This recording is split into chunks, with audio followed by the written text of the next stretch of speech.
There once was a man from the land of Uz. He was blameless and upright, fearing God and turning away from evil. And 7 sons and 3 daughters were born to him. His possessions also were 7,000 sheep, 3,000 camels, 500 yoke of oxen, 500 female donkeys, and very many servants. And his sons used to go and hold feasts in the house of each one on his day. And they would send and invite their 3 sisters to eat and drink with them. And it came about when the days of feasting had completed their cycle that Job would send and consecrate them, rising up early in the morning and offering burnt offerings according to the number of them all. For Job said, "Perhaps my sons have sinned and cursed God in their hearts." Thus Job did continually. Now there was a day when the sons of God came to present themselves before the Lord. Satan also came among them. And the Lord said to Satan, "From where do you come?" Then Satan answered the Lord and said, "From roaming about on the earth and walking around on it."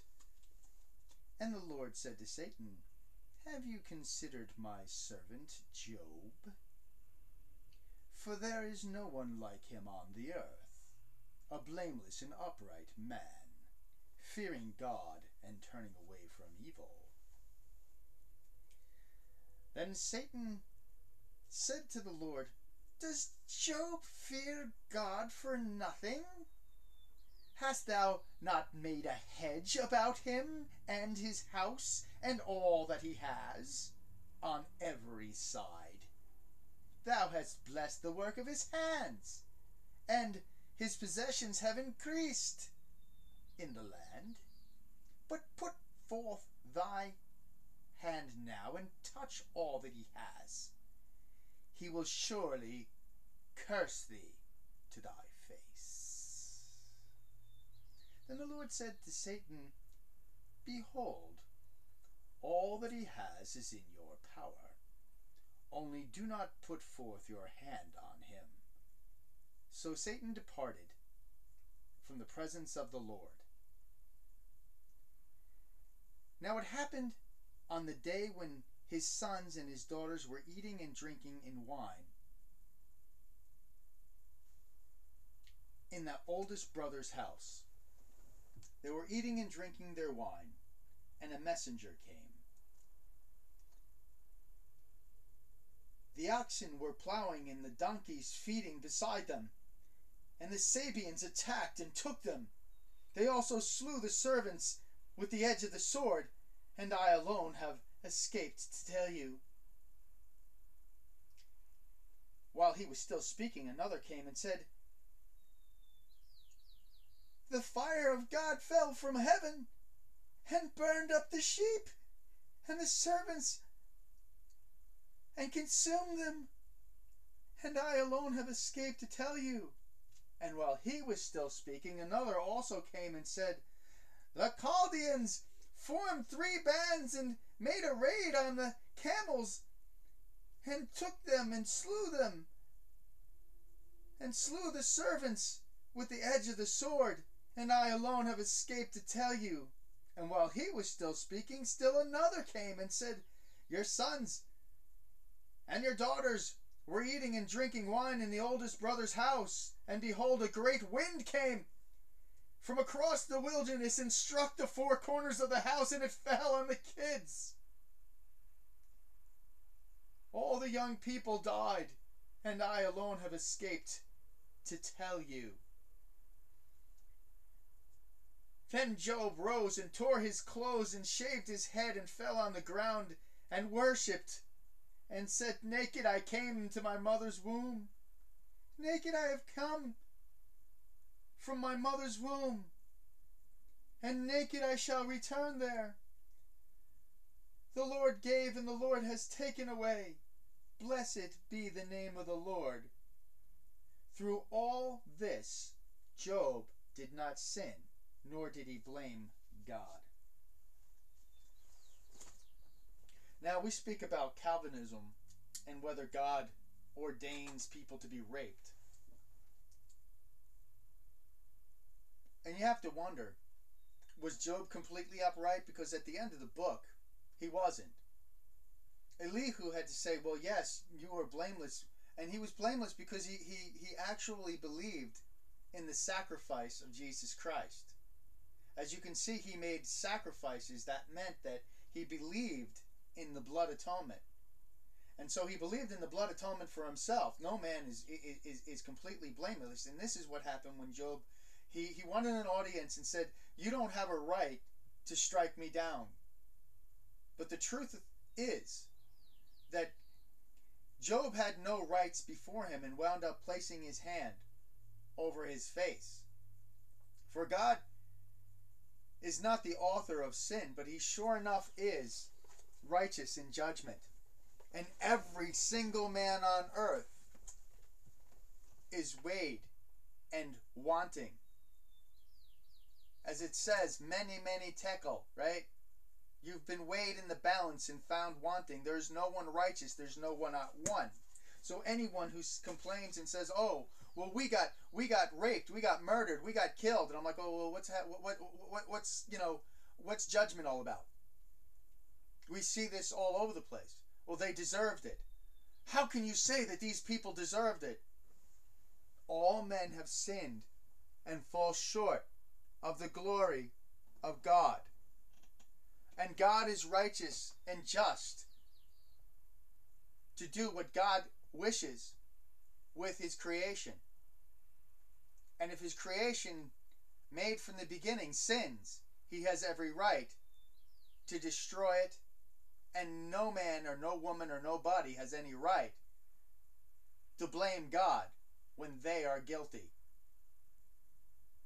The only thing that we can do is pray for God's mercy upon us. So God is not the author of sin. God is the punisher of sin. Now, did everybody deserve to be this, that, the other thing? All men deserve judgment. Remember Noah? People were eating and drinking and having marriages, and what happened? The world was flooded. Was he unjust? Were those men any more wicked than the men that came after? It's lucky he put a rainbow in the sky. So when Arminians tell you that, you Calvinists have to believe that God is unjust or that God is a rapist or God is this and God is that, when you know that all men are made from Adam, mud, and they have sinned against God by exalting themselves, and they were made out of clay, and this creation was made, and it rebelled against him. If it was completely perfect, it would not have done that. But we found out what kind of clay Adam was made of. Yes, he was good in all respects, but when the law came, when Satan came and gave Eve the fruit, Adam was right there. And Adam had worshipped or listened to his wife rather than the Lord, and ultimately had listened to Satan's argument rather than the Lord. And if Job and Adam were both not upright people, and the whole world fell and all men have died since then how can you say that God is unjust or unfair to hand them over to Satan for punishment? And those that do the raping, look at what happened with Cain and Abel. Cain slew Abel, and God said, "Where is your brother? Am I your brother's keeper? His blood cries out to me." Do you think that he did not take Abel, the one that was a victim, with him to heaven? So we forget the part that this life is short, that God has an eternity up there, and there are things that are done in justice down here that may result in somebody being up there. We don't know who God reveals himself to in the last second. We don't see behind the curtain. Just like in philosophy, you see these people who only see one thing, but they don't see the whole picture. And this is why it says, "Who are you, O man? Shall the clay say to the potter, why did you make me thus? Does not God have a right over the clay?" And what was the reason? What was the purpose? Well, to me, it looks like that God had created the sons of men, the angels, and they had rebelled against him because in their own righteousness they had this pompousness going on, just like the Pharisees. And what man was an adoption by God that angels saw. This was an example of grace. And why did God do it this way? Why did God do this? Why did God do that? Go ask God. But from a man's perspective, and because I'm only human, I can tell you that it does make sense to me. That unless this is something that happens in the cosmic world, there can't be any basis or line or contrast between good and bad, and the exaltation of the law, which is over God, and the truth about grace and love through Jesus Christ. To me, it looks like God's plan to show not only redemption, but to show that all people who exalt themselves in the law, that exalt themselves above God, become hopelessly evil dictators. Because absolute power corrupts absolutely.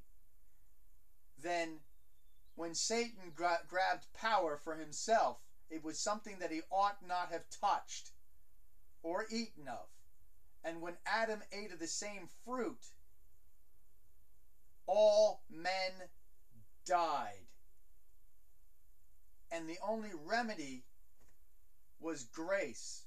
So if God saved a remnant, because all have sinned and fall short of the glory of God and are deserving of punishment, then nobody has a right to complain about what God does. And he says, well, why does he still find fault for who has resisted his will? He gave us a free will within his bounds. I can say that everything that I did willfully. Even though God created me to do it, I wanted to do it. Therefore, I'm accountable. Bottom line. And I'm given a choice. And if that choice was ordained by him, fine. But I still made the choice. At the same time, because he gave me that free will, he also predestined me either to heaven or to hell. That's the truth. But if I want to come to God, it will be by my will, by my free will that I was given. But remember that free will was guided by God. Otherwise, he can't be sovereignly God. So, if anybody wants to come to God, they can. And we don't know who the sons of God are. When they're revealed, that's fine. We're out calling to the sheep. That's our job. And we rejoice when we find them. We're looking for them. We're evangelizing. Praise the Lord. God bless.